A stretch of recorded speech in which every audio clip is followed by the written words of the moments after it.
What is up, guys? This is John Nelson, and you are listening to the Starting Block Podcast. If you are looking for a show that's going to give you the insight into complete athletic development, then you have found the right spot. So welcome to today's show. Guys, today we have a guest interview, and I'm going to bring our guest on here in just a second, but I wanted to go ahead and let you guys know that's what today's topic is going to be. Now, we do have other shows within our show as well. And so this format is just one. One of the other types of episodes that we offer is going to be our standard Q&A. This is where my co-host, Chris Scarborough. Hey, Chris. What's up? What's up?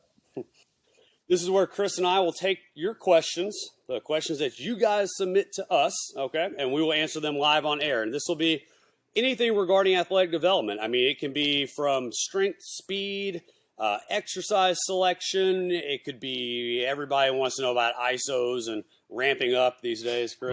Right. It can be any of that stuff, guys. We'll answer any of those. Nutrition. Mandy, my wife, and our other co-host, she joins us every couple episodes, so she's kind of the nutrition guru, so she can answer those questions in here as well. And those episodes usually come out every other week. The last type of episode that we have is going to be the Friday Fire and Fact episode. And that's going to be about 10 minutes of me brain dumping on you, giving you a little bit of insight into what's going on in my head. That might be motivation-wise. That might be just a theme of something, whether it's from a performance side of stuff or a wellness side of stuff or just kind of whatever's on my mind, something I feel like we need to discuss and get out in the open. And we'll throw some facts in there as well. Those questions, guys, for the Friday Fire and Facts, I don't like to really answer a whole lot of exercise-based questions during that episode.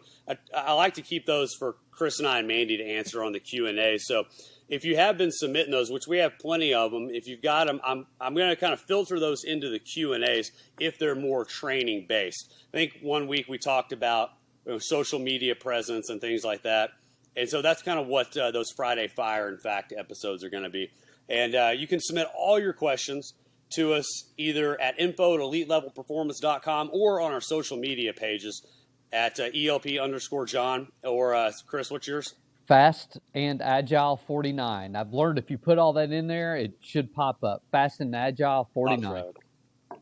Cool. And there is a fee for the show, guys. We ask you that you please share the show. Our whole goal with this is to build our community and to build the local community, but also the national community and global. We actually have connections across the globe. We have some guests that should be coming on in the next few months as well that we're looking forward to introducing you to from the other side of the pond.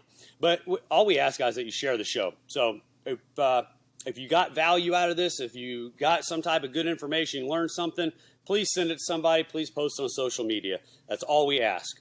And so with that, let's get into the guest interview. So we'll do the drum roll. All right. Now, our guest today is a good friend of mine, a great local healthcare provider, and somebody that I refer to as the GOAT of optometry.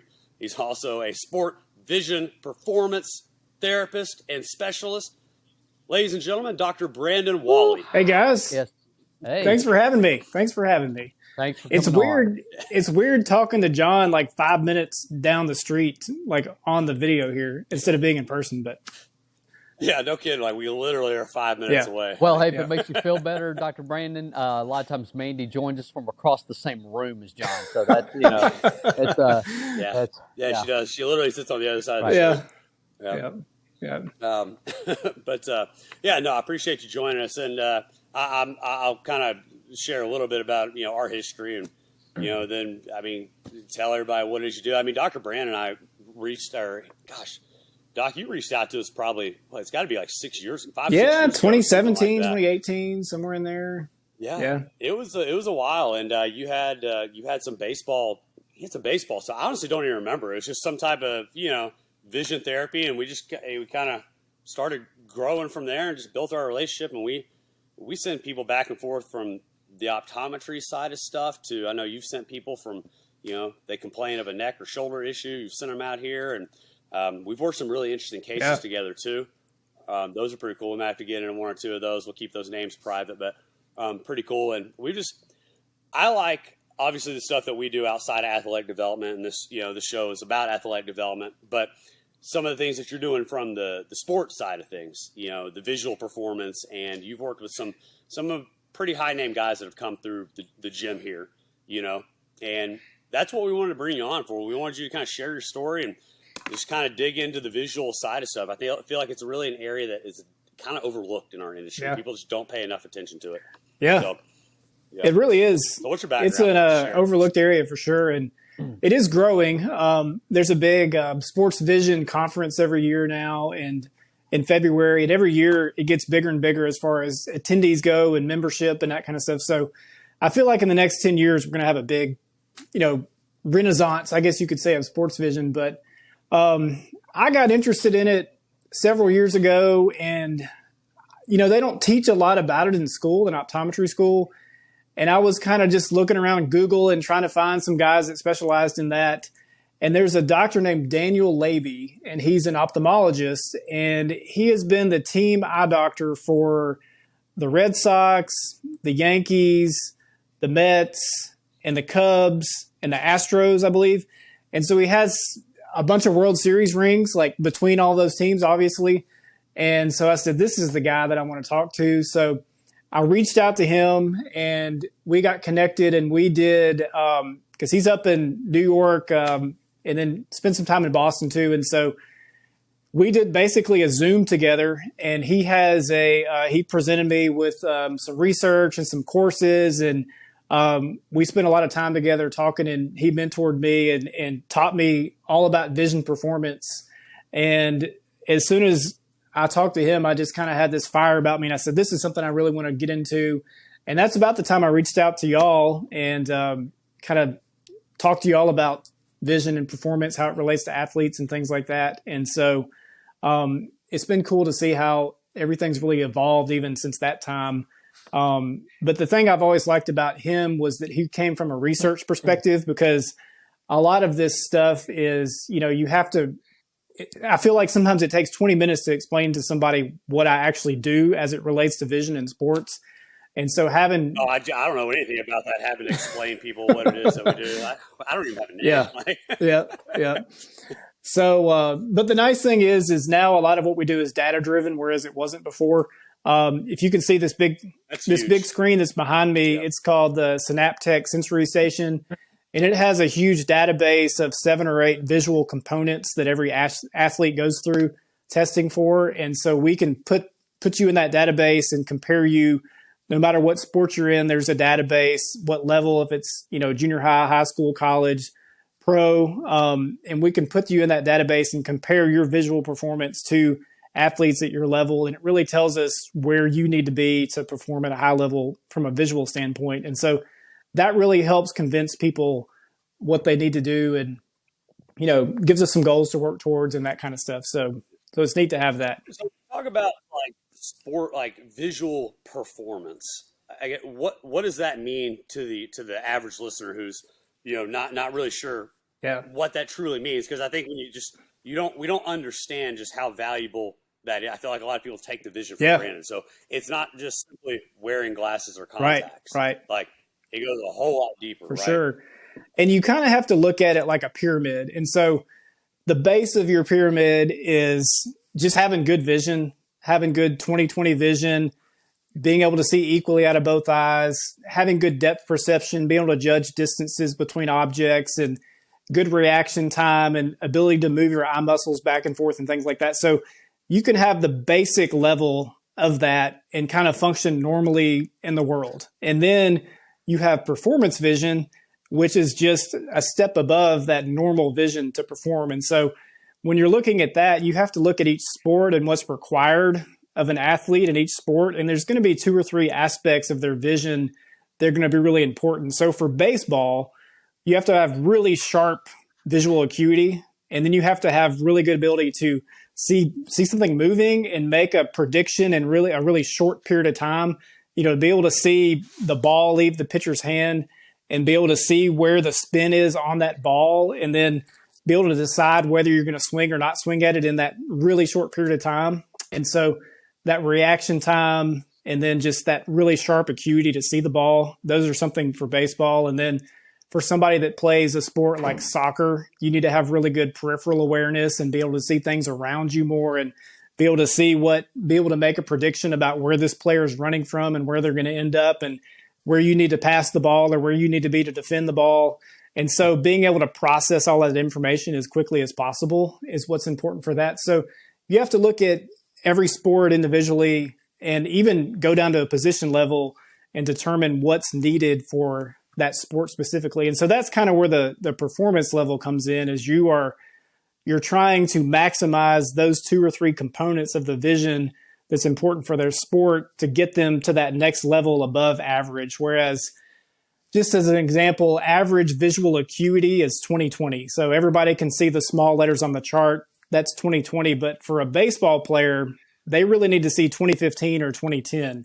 And so So in simplistic terms, acuity is going to basically be what people think of when they think of vision. Yeah, for sure. Like just simply being able to have 20. Okay. Yep. All right. Just want to clarify that. For sure. So you just have to, when you start using these big words, you start to. Oh yeah. Yeah. So I want to make sure that I get it right. So, but you're essentially just, you want them to be about 10 or 15% better than average. And that gives you an edge because a lot of athletes are not training their vision. And so if you can work on that and then overall strength and performance, it all kind of builds in together and makes you more well-rounded. But the interesting thing that I see, and part of the reason I do what I'm doing now, I do what's called vision therapy.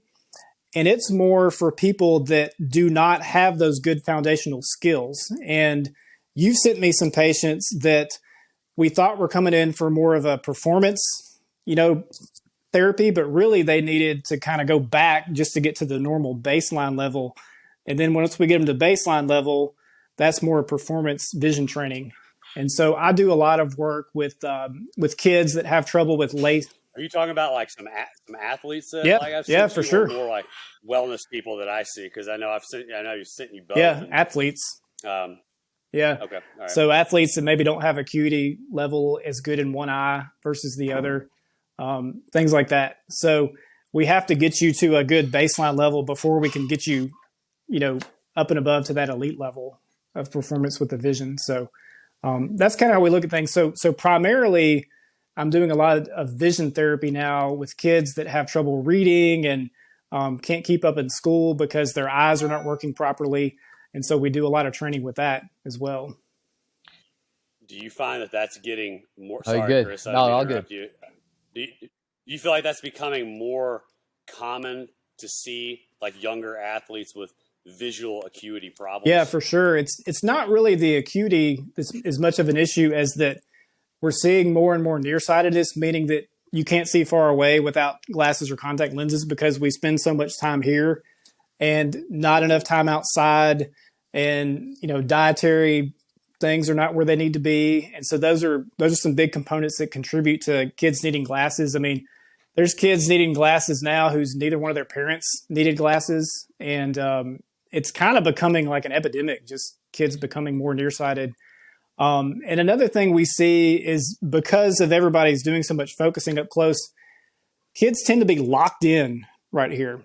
And so they have a hard time going from near to far. And so if you think about that from maybe a baseball perspective, watching the ball leave the pitcher's hand and being able to follow it to where they are with the bat, that ability for the eyes to be flexible. Right. That's ringing a bell. Yeah, I think Marin Yeah, had she that did. issue a long time ago, right? Yeah. Well, you did a lot of work with her. Yeah, and I remember that. And That's kind of where my question was going to go, actually, and you just answered it. And that was, have you ever seen anyone that had good, visual acuity or good eyesight, so to speak? They could see 20/20, 20/15, whatever, but then still couldn't hit the broadside of a barn, when it came to swinging the bat. So in other words, they didn't have the proper depth perception, even though they had good eyesight. Have you ever seen anything along that line? All the time. And that's a big issue because the kids go to the pediatricians or they get a screening at the school where they say, read the eye chart, cover your eye, and they see 20/20, but that doesn't mean that something else is not wrong with their vision. And so many kids are slipping through the cracks. They can see well far away, but they have some other kind of visual deficit that they're not seeing. And so That's why I always preach, bring your kids in for an eye exam, even if you think they see well, because there could be something else going on.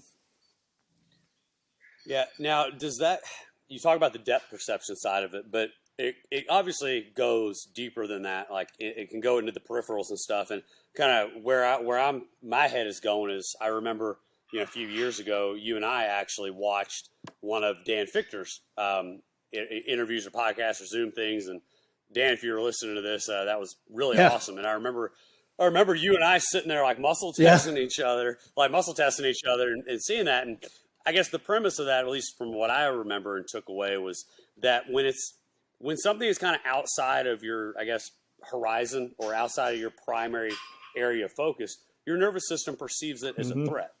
And so that could be like even looking to the left or looking to the right. And I think for baseball, I mean, any sport, but like baseball, you keep it simple, like a right-handed hitter, that's huge because if looking, out of your left eye, like if that's not your dominant eye, like that can shut things down. For sure. Like, and I always thought that was really, really interesting. Yeah, real shout out to Square One because that's there's a lot of that using that to Sean Sherman and Square One. I mean that's utilizing that and trying to correct a lot of those issues with the visual system. You don't want anything like that to be a threat for sure. So, right. And it's interesting. So how do you? I was just going to say, just to kind of add on to that, one of the things that Dr. Labey taught me, foundational things, was that I forget the number, but there's a very high percentage of Major League Baseball players. The best hitters are cross-dominant, meaning that they're right-handed but left-eye dominant. And so that has something to do with their success to be able to use both sides of their body that way without shutting down like that. Is that trainable? Can you create a – okay. For sure. Really? So if somebody because I've always I'm cross dominant. I'm very left eye dominant. I'm left hand but I write left handed, but all athletics is right handed, right footed, all that. And I'm cross. And Dr. Oh gosh, what's his name? Dr. Malilo, I think is how you pronounce it. Author of Disconnected Kids, and he's kind of like a Dr. Amen, but better. He talks about a lot of stuff of that. Functional disconnect syndrome is something he brings up, and it's about that cross-dominant feature. And I don't, I doubt we'll ever get him on the show, but I don't want to speak for him. But I've always been under the impression it's not really a good thing. And I mean, because it leads to compensation in the nervous system. So how's that a good thing? And how's that trainable? If somebody's, because I try to get out of that. So how's that trainable? Like if you're trying to, and strictly for baseball, you're better off with that, and then maybe some shooting sports and things like that where it's important to have that. But eye dominance is not quite as important in things like soccer, lacrosse, stuff like that. But what we run into a lot is with people that have like a midline shift syndrome or people that have had concussions. They have a hard time crossing the midline.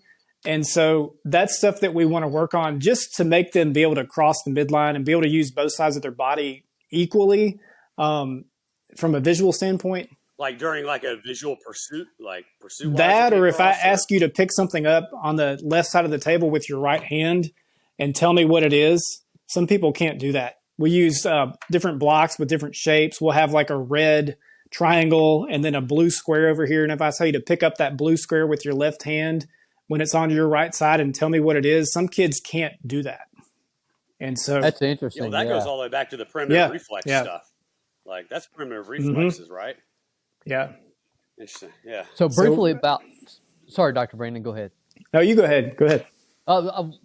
Going back to what you and I were discussing briefly before we even got on the air, and that was concussion prevention and peripheral vision.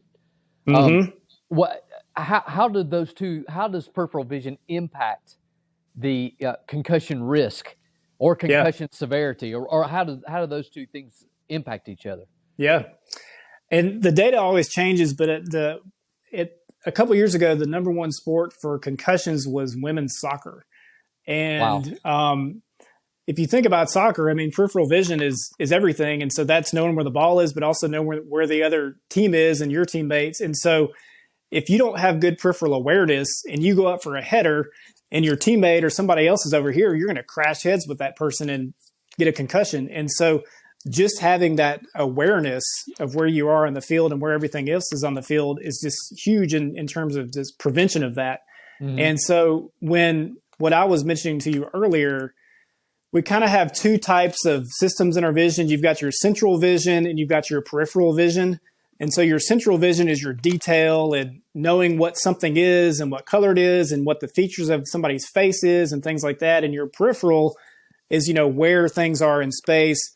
It doesn't care what it is or doesn't care what it is. It just matters where it is. And so that's like your defense mechanism of if there's a wild animal over here chasing you, you don't care what color his eyes are. You just care that it's a big wild animal moving this direction. And so you're going to get out of the way of it.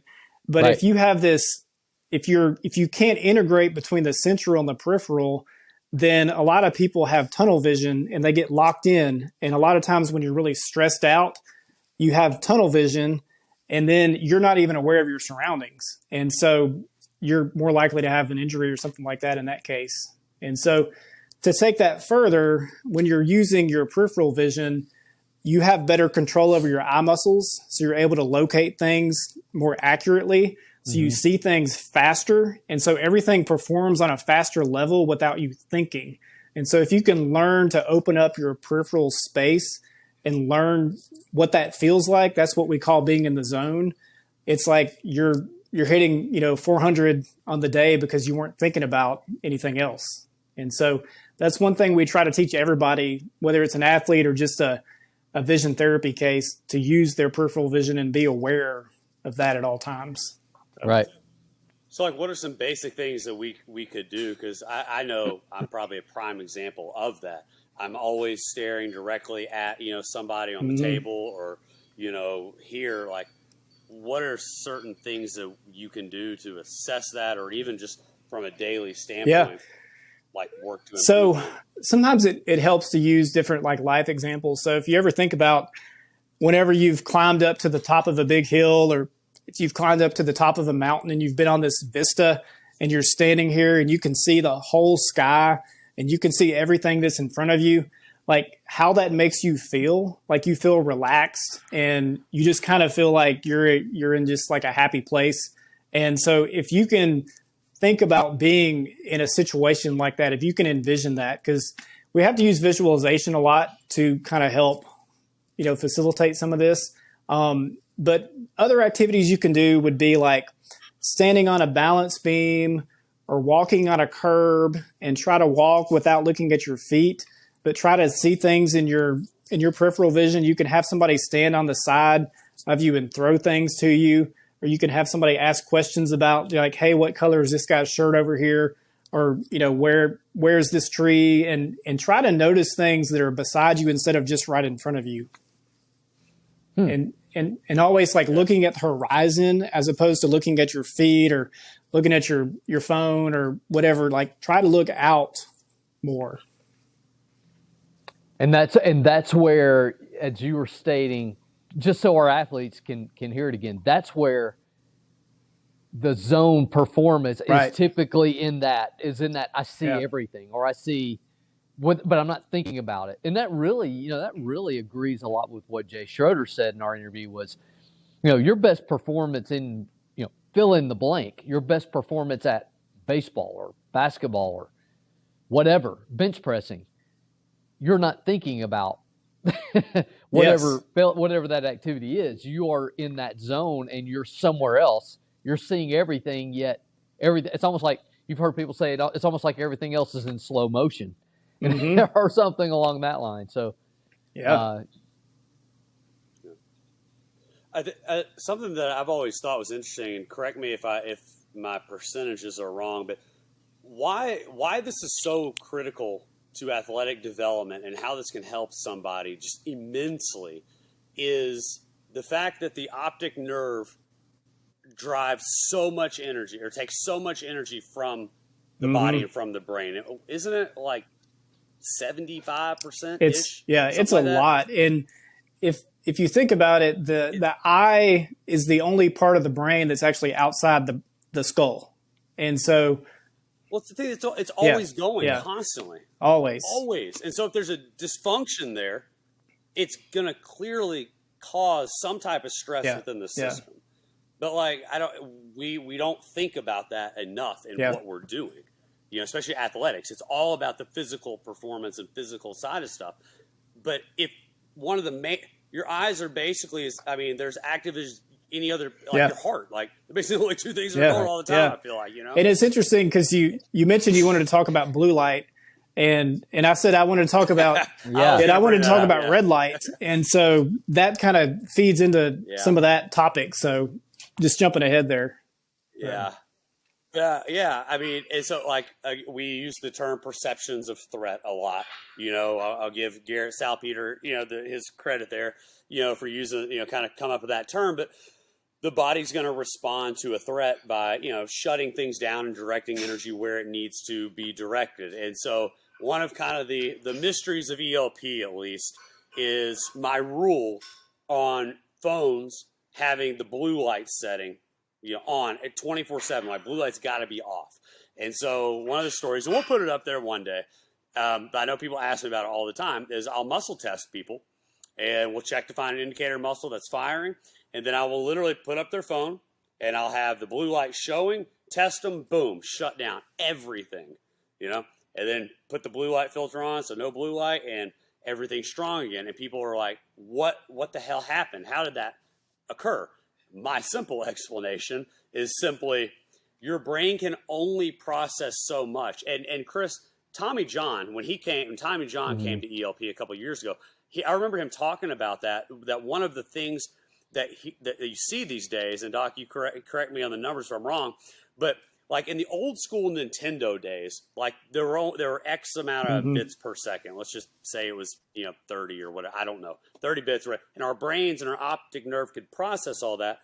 But things these days, these LED screens and blue light, our brain literally cannot process it. The eyes cannot physically take that kind of light and information in, and it shuts everything off constantly. And I've sent a lot of people to you with blue light, like headache stuff and neck and shoulder, problems. And, they're always the people with two phones, or, right. Or they're a kid whose school is all iPad based or whatever. So I do want to dive into the blue light and the red light, because red light is huge as well. Yeah. So that's a rule here that's kind of because of you, like no blue light allowed. Yeah. It's interesting too, that the LED lights now, if you were to take your phone and put on slow motion and just do a slow motion video of an LED bulb, it flashes. And then if you do the same thing with an incandescent bulb, it just stays the same. And so even though you don't perceive that flicker of light, your brain is seeing that flicker of light, and it's trying to ignore it, because it'd be looking like through a strobe light if you weren't ignoring it. And so I'm doing that right now for anybody who's watching, not watching. If you're only listening audio only, so I'm recording it's just that right this. now. Your brain is doing that task in the background all the time when you're around that kind of light. And when you get outside and you're in the sun, it's a consistent light, and your brain just processes it like a regular light, and it doesn't have to think about that extra processing. And so you're automatically like using up maybe 10% of your energy reserve just trying to like deal with that. And the more you're doing it 12, 14 hours a day in a room with these LED lights, or you go home and you have LED lights in your home, it just builds up. And so the blue light research has been interesting, because there hasn't been a lot of conclusive data other than we know it affects your sleep. And if it's affecting your sleep, it's affecting your recovery, and recovery is one of the most important things in athletics. And so one of the things we know it does is it suppresses your melatonin. So your body does not produce melatonin like it's supposed to. So you can't sleep. It produces more cortisol, which keeps you awake. And I think it takes 30 minutes or an hour for that effect to wear off. So if you're on your phone, up until you go to bed, you're suppressing melatonin. So your body thinks it's supposed to be awake. And so you're not recovering. And so turning the blue light off the screen is one thing, but you also have to think about the lighting in your house as well. Because if you're getting LED flashing and flickering and, things like that, we were meant to sit by a fire before we went to bed and, sit next to this light that's not this ultra bright light that looks like you're out in the middle of the day. Like our bodies can't adapt from that. So, but when you're talking about blue light protection, there's kind of different levels of it. So you've got obviously the screens help, and we can make lenses that are kind of like this lens, which is a clear lens. And so it filters out some of the blue light. And this is a good lens to use during the day. It helps filter out some of it. But at night, you really need a lot more protection. You need something that's like this. And it's going to filter out 70 or 80% of the blue light. Yeah. If you're watching, excuse me, if you're listening on Spotify or Apple, these look like Elton John. Red tint glasses, right? Yeah. Yeah. And so that blocks out most of the blue light that you're getting from other sources. And so if you're really wanting to recover and avoid the blue light, you have to have something like that. Now, I understand that a lot of the athletes are young, in their 20s, they're trying to attract the opposite sex. So this probably isn't something that people want to wear, but it's, Yeah. But if you're sitting and let's say you're on your computer at night and, you're just working on the computer, then great. That would be probably a great thing to wear, blocking out most of the blue light reaching your eyes anyway. Mm-hmm. Mm-hmm. So, okay.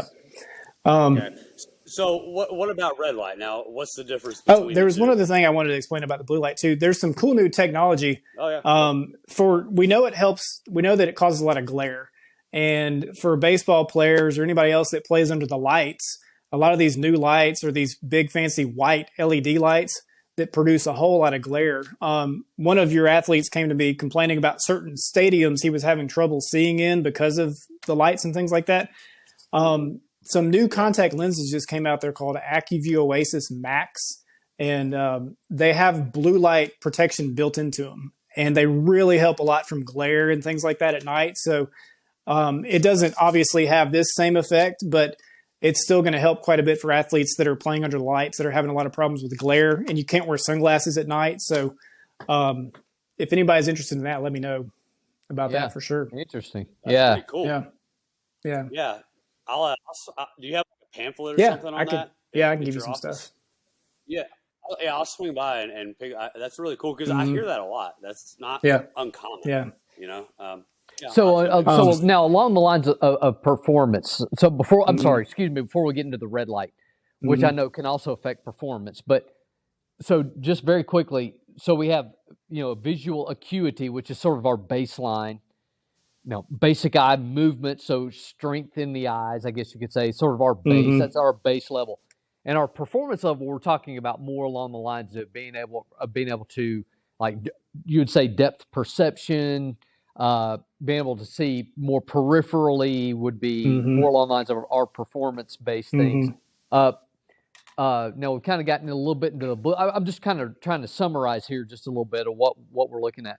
But now also the red light also can potentially have a recovery effect. Is that true? Yeah, for sure.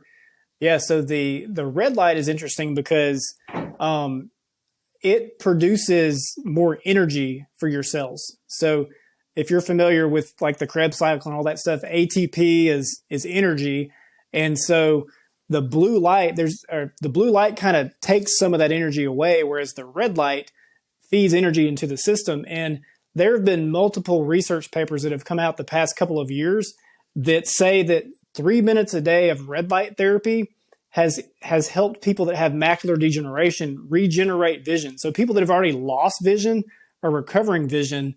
And if you think about losing vision from something like macular degeneration, usually once you lose vision, it's gone because your eye is like your brain. So if you have a stroke and that part of your brain dies, you can't really regenerate that. But the red light has been shown to regenerate nerve tissue. And so this is like a huge discovery. And it doesn't take a lot of time. Like I said, 3 minutes a day. So they've got the red light panels. You can't really stare directly into those, but you can get glasses made that are this deep red tint, and you can put those on and you can look at a brighter like incandescent bulb. And that has that effect. It signals the brain to produce more ATP in the cells, and the mitochondria help the cells recover better. And so it's really interesting. So And it works for the whole body. Everything, really, if you think about it, everything still ultimately comes down to energy. Yeah, for sure. It ultimately for sure. comes down to energy. Oh, you yeah. know, so, Yeah. Yeah, it's always energy. Everything has a Yeah, vibrational yeah. frequency. And the cool thing about the eyes is, so, you know, red light therapy for your whole body is good. But the red light into the eyes is a direct access point to your brain. And so there's no other way to access the brain, you know, like that with anything else. So there's no way to put medicine into your brain, you know, but this is in a sense, you're helping recover the brain and the eyes. Nice. Now, we have a Mhm. red light here. I don't know when the last time you were in here working out or anything, but like, does it have to be a specific type of red light panel, or can it be just like a red light like we have? Obviously, you gotta have the glass. Yeah, so you just want just a deep red light. So I've seen pictures of what you have, and what you have is good. And there's not a lot of data on, you know, whether staring straight into it hurts your eyes. So you don't want to stare straight into it. So you do want to have the protection, but just anything that's that deep red, you know, like cherry Kool-Aid, you know, that color is what you're looking for. I tell you, that is the macular degeneration thing. I mean, I know this is an athlete podcast, but that is really interesting, because the fact that you go down that route, for people who don't, I didn't talk about this in an interview. That's one of the reasons that, like, I feel like we developed such a good relationship. Was I really just like you're open minded, and I think a lot of doctors, a lot of, you know, healthcare providers are just very like tunnel vision of what they do. But like, I remember saying, like, I can't believe there's not something that can be done for the eye. Like, you can't tell me that just the eye can never be improved, other than just glasses or contacts. And I remember you being like, yeah, absolutely. You know, it can. There's different things. And so I'm very interested in that, because you and I have had these conversations a little bit about the microcurrent type stuff. And, you know, and admittedly, that's way over my head.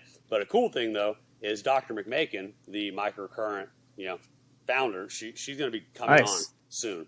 So it might be something we can connect with prior to that, and maybe get her engaged. So I find that very interesting. Man. Very cool. So, all right. So the red light, we got the red light. We've got, you know, the acuity and peripheral looking around. Like, what are some things, I guess, like tangible elements that somebody, because what you do is very specialized. Like, you know, and we have people all across the country doing this, and I'm sure there are other optometrists that do this, but for somebody who can't get out to see you, okay, what are some things an athlete can do on a daily basis to improve this, you know, to work on this component for their sport performance? So one thing we haven't covered is, and this relates to nutrition and blue light and everything else. So nutrition for the eye is very important.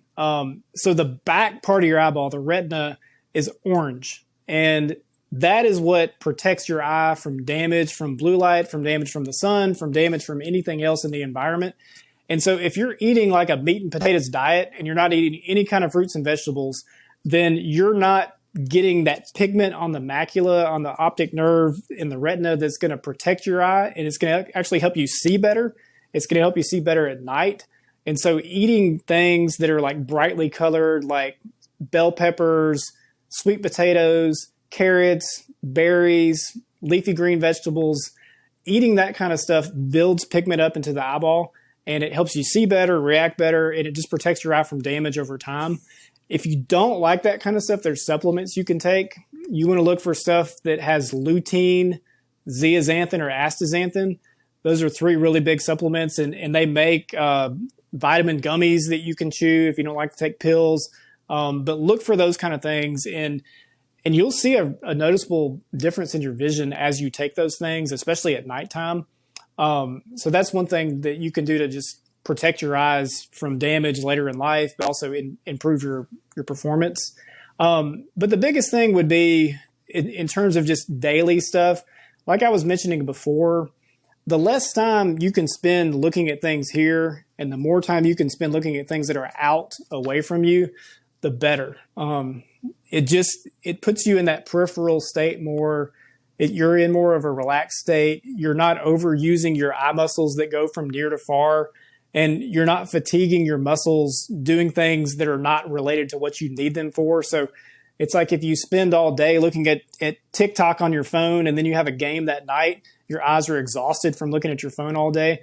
So just spending as much time as you can away from your phone and out is one of the most important things anybody can do. Yeah. I would have never dreamed of hearing that advice when I played baseball many years ago. So yeah, there was no cell phone. Baseball was around. I walked into that one. Yep. Yeah, you did. Absolutely. All right. Well, we're running out of time here. I know we all have appointments right after this. Yep. This has been fun. I've always been really passionate about this. I think it's so cool. And Doc, you've really come a long way with this stuff in the last however long, it's 5, 6, 7 years, however long it's been. And I know the people that from the athletes that have come to see you as well, like they have seen some immense progress. And guys, I would highly encourage you, if nothing else, at least do some of the things Dr. Brandon is telling you to do, like, at home. But for more information, like if you want to get in touch with him, I'm sure you can reach out to him social media. You can call his office, but like, how can guys, it's girls too. How can guys get in touch with you? On Instagram, Collierville Vision is the handle on Instagram. And then colliervillevision.com is the website there. And then I have a YouTube channel. I need to get better about posting on YouTube, but it's Collierville Vision Center on YouTube. And those 3 ways are the best ways to find me. If you have any specific questions, if you DM on the Collierville Vision Instagram, I'll get that. I always laugh because my receptionist laughs because some of the guys like to order their contacts through the Instagram DMs, and so they're like, "Oh yeah, he's going to order his contacts on here." So anyways, that's the best way to reach me if you have any questions about anything. I like to answer stuff on there. Cool. Well, this has been fun. I appreciate you taking the time out of your day to join us, and hopefully we're able to connect on this again and keep building on it. I think it's just some really great information that will really help everybody. So yeah, I appreciate it, man. It's been fun. And guys, remember to share the show. If you got value out of it, if you enjoyed it, please share the show. Help Dr. Brandon out, help us out, help get this message out to everybody. Yeah, give us reviews on Apple. I haven't checked that in a minute, but yeah, don't hesitate to leave us a review. Help us out a little bit. So we appreciate you guys. We love you guys. Thank you very much for listening. And thanks, everybody. Thanks, Dr. Brandon. Bye.